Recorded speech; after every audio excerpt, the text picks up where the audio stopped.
Hello, কে বলছেন? আমি ঐশী বলছি। হ্যাপি মনি, বলুন।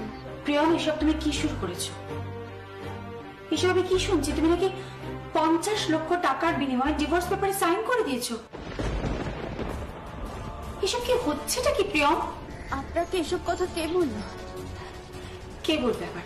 তোমার শাশুড়ি মা বললো। প্রিয়ম, প্রিয়ম আমার কথাটা শোনো। প্রিয়ম, তোমার শাশুড়ি মা কিন্তু ভীষণ কষ্ট পেয়েছেন, ভীষণ কষ্ট পাচ্ছেন। মাত্র 50 লক্ষর বিনিময়ে তুমি ডিভোর্স পেপারে সাইন করে দিলে। নিজের হাতে নিজের গড়া সংসারটাকে ভেঙে দিচ্ছ ভাবে। আমি কোনো টাকা নিইনি, বিশ্বাস করুন, আমি কোনো টাকা নিইনি। প্রিয়ম, প্রিয়ম, ওরা দাবি করছে তোমার অ্যাকাউন্টে নাকি টাকাটা ঢুকেছে এবং তুমি নাকি সেই টাকাটা ঢোকার পর ডিভোর্স পেপারে সাইন করেছো। আমি কিছু জানি না, আপনি বিশ্বাস করুন বিমনি, আমি সত্যিই কিছু জানি না। আমাকে ফাঁসানো হচ্ছে, ফাঁদে ফেলা হচ্ছে আমাকে। এমনকি এখন আমি শোরুমে ছিলাম, আমার শাশুড়ি মা আমাকে ফোন করেছিলেন, আর তারপর যা যা ঘটনা ঘটলো। কি ঘটেছে বলো? সিকিউরিটি গার্ডকে ডেকে আমাকে বের করে দেওয়া হয়েছে। একজন বেতনভোগ কর্মচারীর সম্মানটুকু আমি পাই না। প্রিয়ম, প্রিয়ম, তুমি এখন কোথায় আছো বলো? কোথায় আছো তুমি? জানি না আমি কোথায় যাচ্ছি, আমি কিচ্ছু জানি না। প্রিয়ম, প্রিয়ম, ঠান্ডা মাথায় আমার কথাটা শোনো। তুমি যেখানেই আছো সেখান থেকে তুমি সোজা নিজের বাড়িতে যাবে, নিজের সংসারে যাবে, তুমি কিন্তু অন্য কোথাও যাবে না। আমার কথাটা ভালো করে শোনো প্রিয়ম, তুমি যেখানেই আছো সেখান থেকে নিজের বাড়িতে যাবে সোজা, নিজের ঘরে যাবে সোজা।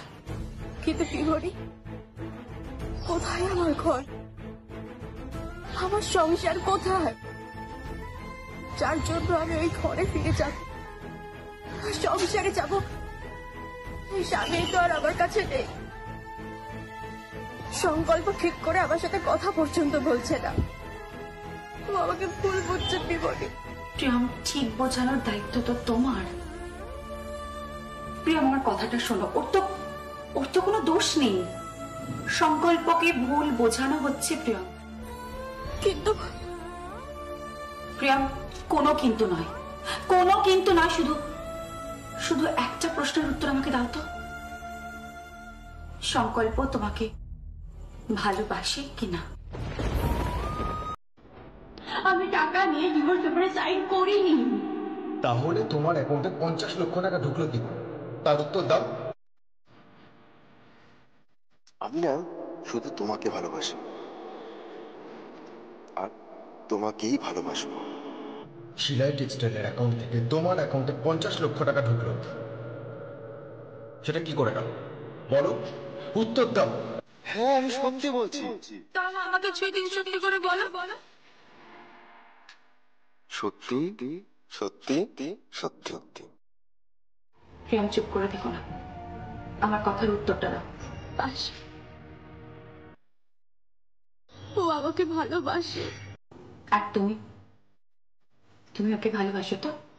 বাসি বিমনি, আমি ওকে বড্ড ভালোবাসি। প্রিয়ম, আমি তো এটাই বলছি, যখন যখন তোমরা পরস্পর পরস্পরকে ভালোবাসো তখন তখন ঘরে ফিরে যাও, নিজের সংসারে ফিরে যাও প্রিয়ম। ওই সুভাষ ব্যানার্জি যত অপমান করুক, যত অসম্মান করুক, তুমি তোমার নিজের সংসারে ফেরত যাবে, নিজের ঘরে ফেরত যাবে। শুধু মাথায় একটা কথা রেখো প্রিয়ম, ওই বাড়িতে কিন্তু তোমার ভালোবাসার লোকটা আছে, আর যাকে তোমার জীবন থেকে, তোমার কাছ থেকে সরিয়ে নেওয়ার চেষ্টা চলছে, তাকে ছেড়ে যেও না কখনো। এই ভুলটা করো না প্রিয়ম। কিন্তু বিমনি, আমার শাশুড়ি মা তো আমাকে ভুল বুঝছে। প্রিয়ম, প্রিয়ম, এই সব ভুলগুলোর ঠিক বোঝানোর দায়িত্ব তো তোমার। আমার কথাটা শোনো প্রিয়ম, আমার কথাটা শোনো। তুমি তুমি আর কোথাও যাবে না, তুমি সোজা তোমার সংসারে যাবে, তোমার বাড়িতে যাবে, ওটা তোমার সংসার। এক্ষুনি ফিরে যাও। তুই প্রিয়মকে ভালোবাসিস? বাসি, কিন্তু কিন্তু আমি এখন এটা বুঝতে পারছি না মম, প্রিয়ম বাসে কিনা। আমি তো এখন কিছুই বুঝতে পারছি না মম, সবকিছুই কেমন একটা ধাঁধার মতো হয়ে গেছে আমার কাছে। আমার আমার ভালো লাগছে না মম, তুমি ফিরে এসো না। ফিরবো বাবা, নিশ্চয়ই ফিরবো। আমার বাড়িতে আমি ফিরবো, আমার সংসারে আমি ফিরবো। আমার সংসারটা তো একটা ছোটখাটো সংসার নয়। আমার সংসারটাতে শুধু আমার ছেলে, আমার স্বামী, আমার দেওর, এদেরকে নিয়েই নয়, শিলাই টেক্সটাইলের অগুন্তি কর্মচারী, তারা সবাই আমার সংসারের সদস্য। আমাকে তো ফিরতেই হবে, সকলের জন্য আমাকে ফিরতে হবে। কিন্তু কিন্তু প্রিয়ম ঠিক কি চাইছে আমি তো বুঝতে পারছি না। কেন ডিভোর্স পেপারে সাইন করলো, কেন টাকা নিল?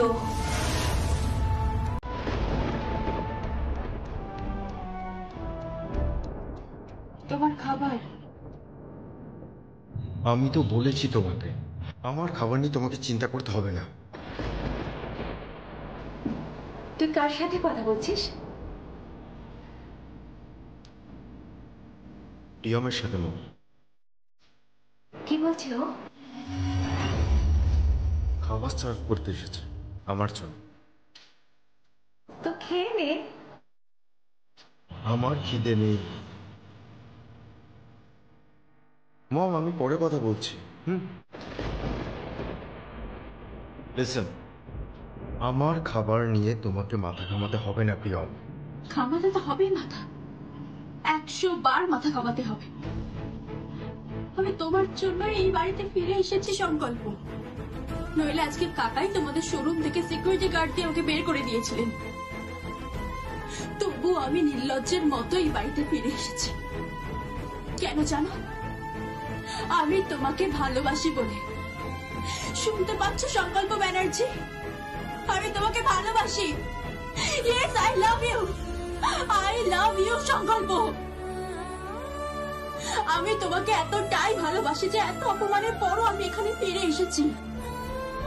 আর আমি দেখতে চাই তুমি আমাকে ঠিক কতটা ভালোবাসো, কিভাবে তুমি অন্য একটা মেয়েকে আমার চোখের সামনে বিয়ে করো। 50 লাখ টাকা, 50 লাখ টাকা অনলাইন পেমেন্ট নেওয়ার আগে কিংবা ডিভোর্স পেপারে সাইন করার আগে এই কথাগুলো বলে খুব ভালো হতো প্রিয়ম। আমি কোনো টাকা নিইনি সংকল্প। এসব সাফাইয়ের আর কোনো প্রয়োজন নেই প্রিয়ম। তোমার চোখের সামনে আমি অন্য কাউকে বিয়ে করব, তোমার চোখের সামনে আমি অন্য কারোর সিঁথিতে সিঁদুর পরিয়ে দেব। And it's my challenge, it's my challenge. শুধু একটা কথা বলে যাও, তুমি আমাকে ভালোবাসো। বলো না, ভালোবাসো। আনফর্চুনেটলি তোমাকে। কি বলো? বলো না সংকল্প, বলো। সংকল্প, সংকল্প বলো না, সংকল্প।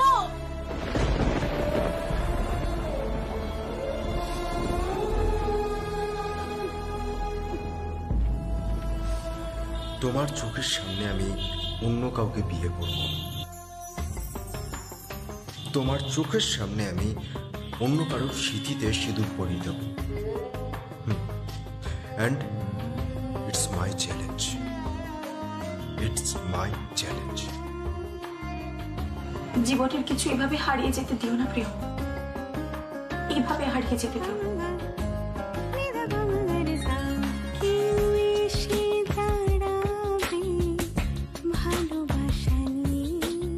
তোমার সমস্ত দুঃখ কষ্ট না পাওয়া সবকিছু আমি ভুলে দেব। এত ভালোবাসবো তোমাকে, এত ভালোবাসবো। আমি না শুধু তোমাকে ভালোবাসি আর তোমাকেই ভালোবাসবো। I love you. সত্যি বলছো তো? হ্যাঁ, আমি সত্যি বলছি। তাহলে আমাকে 6 দিন সত্যি করে বলো। সত্যি সত্যি সত্যি।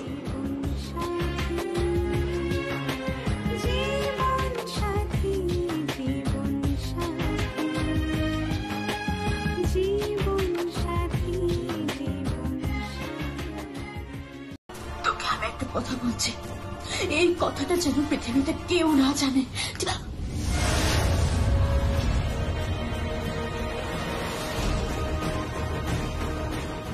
হ্যালো, শিলাপ গাঙ্গুলি, কোথায় তুমি?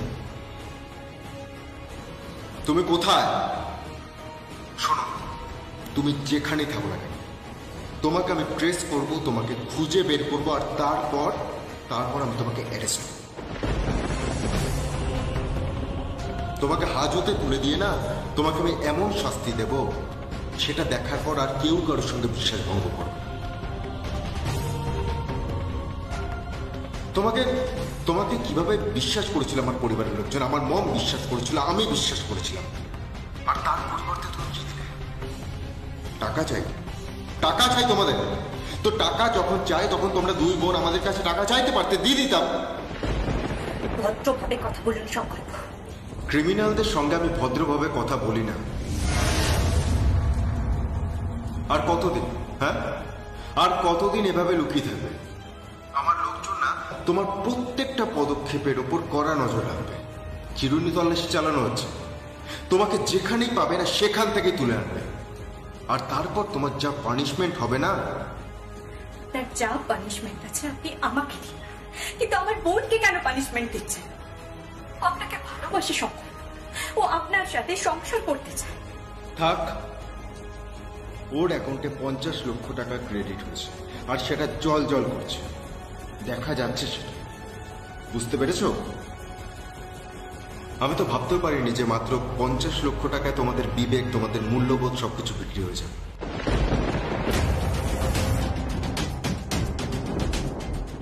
টাকা লাগলে আমাকে বলতে পারতেন, আমি তোমাদের টাকা দিয়ে দিতাম। টাকা, ফ্ল্যাট, গাড়ি সবকিছু দিয়ে দিতাম তোমাদের। সংকল্প, তুমি আমার দিদির সাথে ভদ্রভাবে কথা বলো। Shut up! Just shut up. আমি সংকল্প ব্যানার্জি, একজন কর্তব্যপরায়ণ পুলিশ অফিসার কথা বলছি, নট ইউর এক্স হাজবেন্ড, ওকে? সংকল্প, কি বলছেন কি সংকল্প? এক্স হাজবেন্ড কেন বলছেন? সই করে দিয়েছে, আর জাস্ট 2 দিন, আর জাস্ট 2 দিন অপেক্ষা করো। কোর্টে গিয়ে আমি বাকি পালা সারা করে দেবো। তোমার বোনের সামনে আমি অন্য কাউকে বিয়ে করব, আর তোমার বোন নাকি আমার বিয়ের সমস্ত আয়োজন। দেখা যাক। আপনি বিশ্বাস করুন সংকল্প, আমার বোন আপনাকে ভালোবাসে। আপনাদের এই সম্পর্কটা আপনি ভেঙে দেবেন না।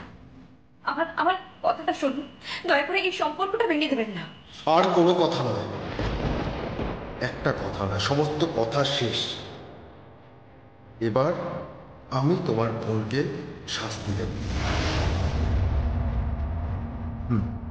আমি ওকে পানিশমেন্ট দেবো, আর আমি ওকে এমন পানিশমেন্ট দেবো যেটা ও সারা জীবন মনে রাখবে। এই শাস্তি ওকে কোনো পুলিশ অফিসার দেবে না, কোনো বিচারক দেবে না, কোনো আইন দেবে না। এই পানিশমেন্ট ওকে দেবে একজন স্বামী, যার সাথে তার স্ত্রী প্রতারণা করেছে। সংকল্প, আর ছিলাম, তোমাকে শাস্তি দেবে মহামান্য আদালত।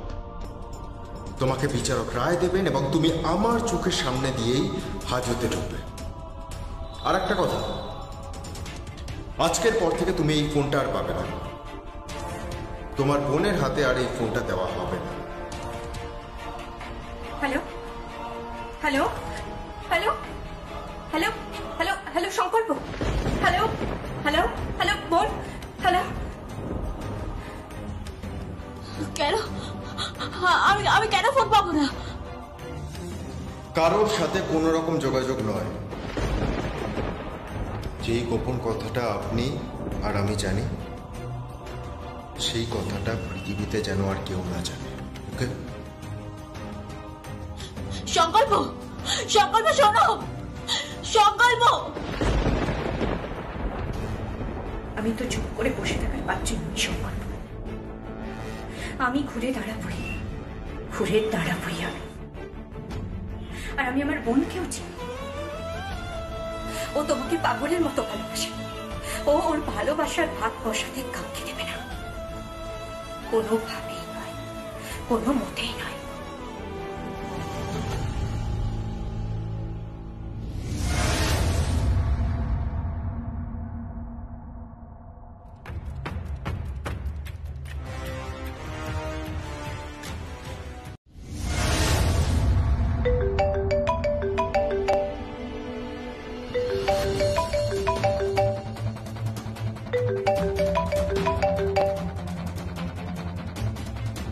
হ্যালো, হ্যালো হ্যালো আন্টি, আমি সুনিধি বলছি। সুনিধি? কোন সুনিধি? আমি উত্তীয়বাসীর মেয়ে সুনিধি বলছি আন্টি। হ্যাঁ সুনিধি, বলো কেমন আছো? এতদিন পর? কোথা থেকে বলছো? হ্যাঁ আন্টি, আমি এখন আপনার বাড়িতেই সংকল্পের কাছে এসেছি। তোমার সংকল্পর সাথে যোগাযোগ আছে? ফিউ ডেজ হলেও আমি ওর সাথে যোগাযোগ রেখেছি। আসলে সংকল্প ভীষণ ডিপ্রেশনে চলে গেছে। প্রিয়ম যে ওর সাথে এরকমটা করবে সংকল্প কল্পনাই করতে পারিনি কখনো। তাই আমি ওর পাশে থাকার চেষ্টা করছি, ওর সাথে থাকার চেষ্টা করছি, ওর মন ভালো রাখার চেষ্টা করছি। তুমি সব সংকল্পের জন্য করছো? করবো তো, আমারই তো এই বাড়িতে প্রথমে বউ হয়ে আসার কথা ছিল বলুন আন্টি। আমার চাল চলন, আমার পোশাক আশাক এসব দেখে আপনি আমাকে রিজেক্ট করেছিলেন। আমি মানছি আন্টি, আমি ভুল ছিলাম। আমি ড্রিঙ্ক করতাম, আমি সুইমিং করতাম, আমি বন্ধুদের সাথে লং ড্রাইভে যেতাম, আমি ছোট ছোট পোশাক পরতাম। আমি জানি আন্টি, আপনি যে ধরনের মেয়েকে বাড়ির বউ হিসেবে পছন্দ করেন, আমি সেই ধরনের মেয়ে ছিলাম। কিন্তু বিশ্বাস করুন আন্টি, এখন আমি নিজেকে একদম পাল্টে ফেলেছি, একেবারে পাল্টে ফেলেছি আন্টি, আপনি বিশ্বাস করুন। আন্টি আন্টি এখন এখন আমি একটা গরদের শাড়ি পরে রয়েছি। বিশ্বাস করুন, একটু পরেই পুজো দেব, ঠাকুর ঘর পরিষ্কার করে। এখন তো এই বাড়িতে পুজোও বন্ধ হয়ে গেছে। আপনারা ব্রাহ্মণ, ব্যানার্জি পরিবার, এই বাড়িতে পুজো আচ্ছা না হলে কেমন একটা লাগে না বলুন আন্টি। আমি নিজেকে ধীরে ধীরে পাল্টে ফেলছি। উইথ ইয়োর পারমিশন আমি সংকল্পের পাশে এখন থাকতে পারি তো? বলুন না আন্টি, এখন সংকল্পের পাশে কাউকে প্রয়োজন, বলুন না আন্টি। প্রিয়ম? প্রিয়ম আমাকে সুভাষ আঙ্কেল বলেছে আন্টি। আসলে সুভাষ আঙ্কেল আর সে আন্টি ভীষণ আপসেট হয়ে পড়েছে। উনি বললেন যে এই টাকা দিয়ে নাকি প্রিয়ম বিজনেস করবে, একটা ছোট ফ্ল্যাটও কিনেছে, গাড়ি কিনেছে। ওর চিন্তা ভাবনা ভীষণ কুৎসিত, ভীষণ নোংরা আন্টি, আপনি বুঝতে পারেননি। যতই হোক একটা পেডিগ্রির ব্যাপার আছে না। ওসব কথা এখন থাক সুনিধি, তোমাকে ধন্যবাদ। তুমি আমার ছেলের পাশে আছো, এখন ওকে কোম্পানি দিচ্ছ। Thank you so much for that. Anyway, আমার ছেলেটা ঠিক মতো খাওয়া দাওয়া করছে তো? ও কিন্তু ভীষণ সেন্টিমেন্টাল, খুব ইন্ট্রোভার্ট সংকল্প, সেটা তুমি জানো তো? আন্টি আন্টি আপনি একদম চিন্তা করবেন না, ওর সমস্ত খাওয়া দাওয়ার ব্যবস্থা আমি করে দেবো। ঘড়ির প্রত্যেকটা কাঁটার সঙ্গে তালে তাল মিলিয়ে আমি ওর উপর নজর রাখবো। আন্টি আপনি একদম ভাববেন না, আপনি যতক্ষণ না ফিরছেন আমি ততক্ষণ আছি এখানে। আমি আছি তো আন্টি, আপনি ফিরলে আপনার ছেলেকে আপনার হাতে তুলে দিয়ে তবে আমি এখান থেকে যাব। তা তুমি চলে যাবে কেন? কি করবো আন্টি, আমার তো এখানে জায়গা নেই, জায়গা নেই। সুনিধি শোনো শোনো, আমার কি করবো আন্টি, আমার তো এখানে জায়গা নেই, জায়গা নেই আমার।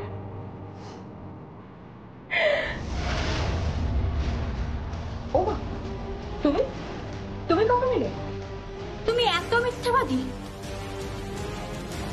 এরকম একটা পোশাক পরে তুমি বলছো তুমি বড়দের শাড়ি পরে আছো? এত বড় একটা মিথ্যা কথা বললে তুমি। আর কোন পুজো বন্ধ হয়েছে? আমি এই বাড়ির বউ, এখনো বেঁচে আছি আমি। এতদিনে আমি একটা পুজো বন্ধ করতে দিইনি। রোজ আমি ঠাকুর পুজো করি, ফুল মালা ধূপ সব দিই আমি। থাক থাক, তুমি কি করেছো আর করনি তার এক্সকিউজ দিতে হবে না। তুমি একটাই কাজ করে বসে আছো, 50 লক্ষ টাকা নিয়ে বড় দাও মেরেছ। একটা কথা কান খুলে শুনে রাখো, ধীরে ধীরে সবকিছু কিন্তু আমার হাতের মুঠোয় আমি নেব। এই বাড়ির বউ হব। সংকল্পের মোড় উঠে গেছে তোমার উপর থেকে, অবশ্য উঠবে নাই বা কেন? সো আগলি। টগর, টগর, তোর দাদা বাবু চলে আসবে, খাবারটা গরম করে নে। কে খাবার গরম করবে আর কে খাবার গরম করবে না তা নিয়ে তুমি মাথা ঘামাচ্ছ কেন? আমি এ বাড়ির বউ, বাড়ির খুঁটিনাটি বিষয়ের উপর নজর রাখা আমার দায়িত্ব, এটা আমার কাজ।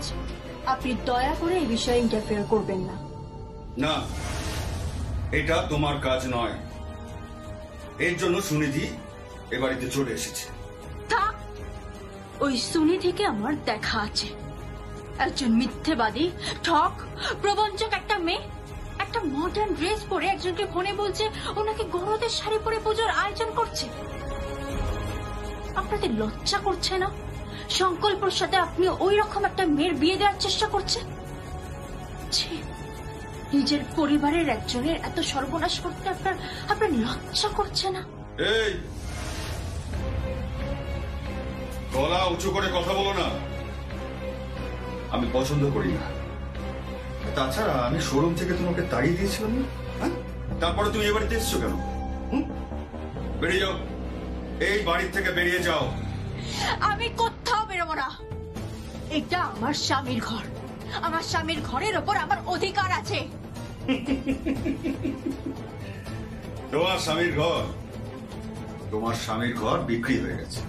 ওই যে 50 লক্ষ টাকা যেটা তোমার ব্যাংক অ্যাকাউন্টে ঢুকেছে, আর সেই টাকাটা নিয়ে তোমার দিদি চম্পট দিয়েছে, তারপর আবার গয়নাও চুরি করেছে। চোর চোর, তোমরা হচ্ছ চোর। এই বাড়ির আত্মীয় হওয়ার কোনো যোগ্যতা তোমাদের নেই। মুখ সামনে কথা বলুন কাকাই। স্যার, সুভাষ ব্যানার্জি, আপনি নামতে নামতে এতটা নিচে নেমে যাবেন আমি তো ভাবতে পারিনি। এখান থেকে বের করে দেওয়ার আপনি কে? তাহলে তুমি এখান থেকে যাবে না? না, আমি যাব না। তুমি কেন বুঝতে পারছো না? তোমার সমস্ত পথ বন্ধ হয়ে গেছে, তাই এখান থেকে তোমাকে চলে যেতেই হবে। আমি যাব না, আমি যাব না। তাহলে তো মোক্ষম চালটাই চালতে হয়। কি চাল? আরে দাঁড়াও দাঁড়াও, এখনো যে ব্রহ্মাস্ত্রটা রয়েছে। বৌমা,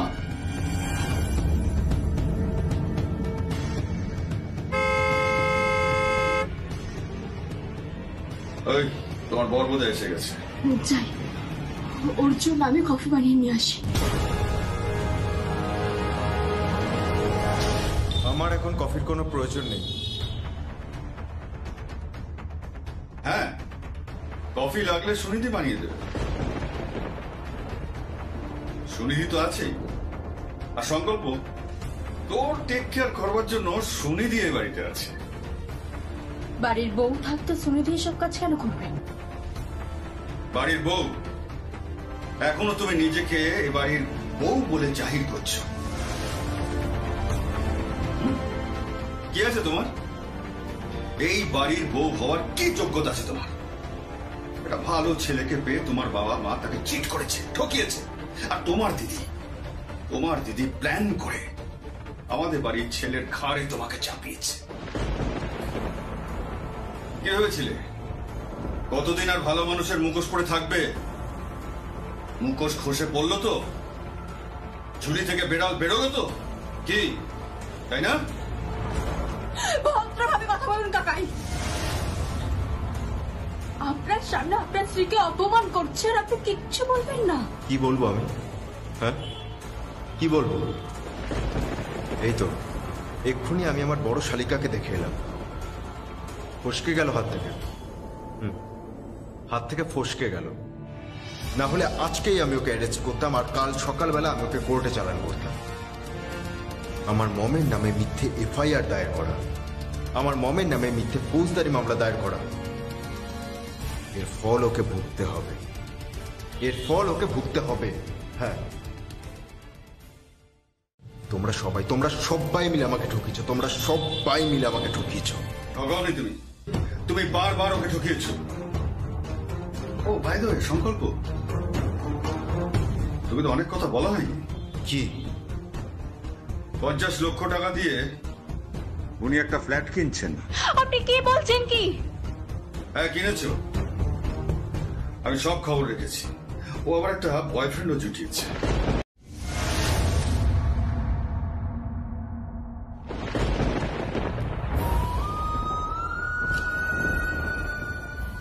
আমার সাথে কথা বলবে না? না, তোমার বাপের বাড়িতে ফোন করা হয়েছিল, কাকাই ফোন করেছিল। তুমি তোমার সমস্ত লাগেজ গুছিয়ে রাখো, আমার ফুলসজ্জার পরের দিন তুমি এই বাড়ি থেকে চলে যাবে।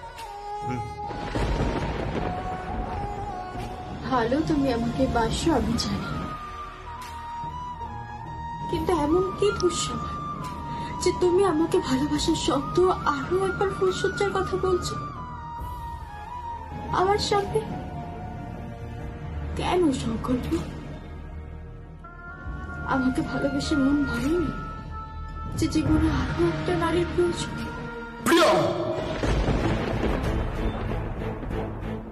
আগে লাগছে না পৌরুষে লাগছে? তা পুরুষ মানুষ আমার সামনে আবার বিয়ের কথা বলতে তোমার পৌরুষে লাগছে না? মনে হচ্ছে না একটা মেয়েকে বঞ্চিত করে, একটা মেয়েকে ঠকিয়ে আমি তোমাকে ঠকাইনি। হ্যাঁ, আমি তোমাকে ঠকাইনি, ঠকিয়েছো তুমি আমাকে। বঞ্চনা তুমি আমার সঙ্গে করেছো। একটু আগে আমি তোমার অ্যাকাউন্ট দেখছিলাম, তোমার অ্যাকাউন্টে 50 লক্ষ টাকা ঢুকেছে তোমার নামে, যেটা তুমি বারবার দাবি করছো যে তুমি কিছু জানো না। তোমার অ্যাকাউন্টে ওই 50 লক্ষ টাকা তোমার নামে ঢুকেছে শিলাই টেক্সটাইল অ্যাকাউন্ট থেকে। আর সেই 50 লক্ষ টাকা নিয়েই তুমি ডিভোর্স পেপারে সাইন করে দিয়েছো। আনফরচুনেটলি নেক্সট উইকের মধ্যে আমাদের ডিভোর্স হয়ে যাচ্ছে, আর তারপর আমি সম্পূর্ণ লিগালি আইনতভাবে ওই বিয়ের পিড়িতে বসতে পারি। পৃথিবীর কোনো শক্তি আমাকে আটকাতে পারবে না। শক্তি তো আছে। কিসের শক্তি আছে? আমার ভালোবাসা। Don't talk rubbish. হ্যাঁ, ডোন্ট টক রাবিশ। আমি রাবিশ কিছু বলছি না। আমি এক মনে বিশ্বাস করি, এক মনে। কাল মনে বাক্যে যদি কাউকে ভালোবাসা চায়, সে আপনা হতে সারা। প্লিজ প্লিজ তুমি নাটক করো না। হ্যাঁ, আমি নাটক করছি না। আমি দেখব আমার চোখের দিকে তাকিয়ে মেয়েটার সিঁথিতে তুমি সিঁদুর পরাতে পারো কিনা, আমার সামনে তাকে ফুলসজ্জার ঘর অব্দি তুমি নিয়ে যেতে পারো কিনা। আমি জাস্ট দেখব। হ্যাঁ, দেখতে পাবে, দেখতে পাবে। তোমার সেই আশা আমি পূর্ণ করব, বাট প্লিজ তুমি আমার সামনে একদম আসবে না, একদম আসবে না তুমি আমার সামনে। এত ঘৃণা, এত ঘৃণা আমার প্রতি? এত তাড়াতাড়ি পাল্টে গেলে কেন সংকল্প? কি হয়েছে বলো না, বলো না কি হয়েছে? কি হয়েছে শুনবেন? আজকে থানায় আমার কাছে একটা বুকে এসেছে, ফুলের বুকে। You want to see that? তোমার ঘরে আছে, যাও গিয়ে দেখে নাও। যাও, তোমার ঘরে আছে, গিয়ে দেখে নাও। সেই বুকের মধ্যে লেখা রয়েছে কংগ্রেচুলেশনস। তারপর আমার কাছে একটা ফোন আসে, পুরো ফোন, সেই নাম্বার থেকে যেই নাম্বারে আমি তোমার ফোনে SMS দেখেছিলাম। আমি যখন ফোনটা ধরি তখন উল্টো দিকের কণ্ঠস্বর আমাকে বলে ধন্যবাদ, ধন্যবাদ, কারণ আমি তোমাকে ডিভোর্স দিচ্ছি তাই, আর তাতে তুমি মুক্ত হয়ে যাচ্ছে এবং তারপরে তুমি সেই ছেলেটির সঙ্গে বিয়ে করতে পারবে। আমি তোমার মতো একজন অসৎ চরিত্রের মেয়ের সঙ্গে ঘর করতে পারবো না। আমি অসৎ চরিত্রের মেয়ে নই, তুমি সেটা খুব ভালো করে জানো। তুমি বিশ্বাসই করতে পারো না। প্লিজ প্লিজ, তুমি আমাকে আর কথার জালে জড়িও না। ওই ছেলেটি তো বলেছে, ওই ছেলেটি বলেছে ও একদিন আমাদের বাড়িতে আসবে, আর ও যেদিন আমাদের বাড়িতে আসবে সেদিন সেদিন আমি তোমাদের দুজনকে পাশাপাশি দেখতে চাই। আর আমি এটাও দেখতে চাই যে আমার মধ্যে এমন কি নেই যেটা ওই ছেলেটার মধ্যে আছে। আই হেট ইউ প্রিয়। Yes, I hate you. I hate you. সংকল্প